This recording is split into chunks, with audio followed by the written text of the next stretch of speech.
आज हम टिकट किसकी कटी है इसके बारे में चर्चा करने वाले हैं। अब ये सवाल उठ रहा है कि कांग्रेस के खाते में ये 2 टिकटें चल गई हैं तो राजद अब क्या करने वाला है। लेकिन इस बात से कहीं ना कहीं ये साफ साफ दिख रहा है कि और तेजस्वी यादव ने भी कहीं ना कहीं भरोसा जताया रेणु कुशवाहा को इस बार टिकट मिलेगी। रेणु कुशवाहा को अब जिस जगह से टिकट की जरूरत थी, जिस जगह की बात हो रही थी, उस पर कांग्रेस अपनी दावेदारी जो है वो जोरों शोरों से दिखा रही है। राजनीति में कौन कब किसका सगा हो जाए और कब कौन किसका दुश्मन ये कहा नहीं जाता।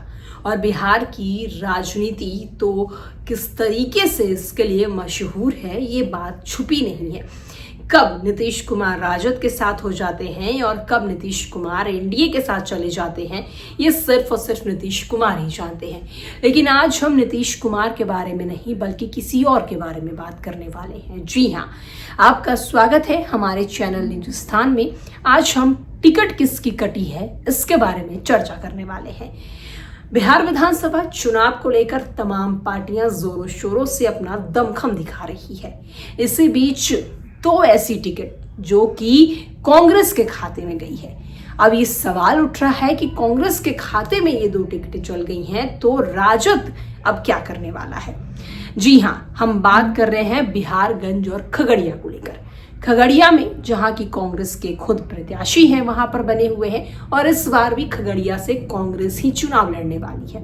और बिहारगंज की बात करें तो बिहारगंज में पिछली बार कांग्रेस और जदयू आमने सामने थी, लेकिन कांग्रेस ने जदयू को बेहद कड़ी टक्कर दी थी। ये अलग बात है कि कांग्रेस को हार का सामना करना पड़ा था, लेकिन इस बार भी चर्चाएं तेज हैं कि ये दोनों सीट जो है वो कांग्रेस के खाते में जाने वाली है। तो आपके मन में सवाल उठ रहा होगा कि आखिर ये टिकट कटी किसकी है। तो हम आपको बता दें कि ये टिकट किसी और की नहीं, रेणु कुशवाहा की कटी है। जी हाँ, दरअसल रेणु कुशवाहा जो कल तक बीजेपी के साथ थी वो अब राजद के साथ हो गई हैं।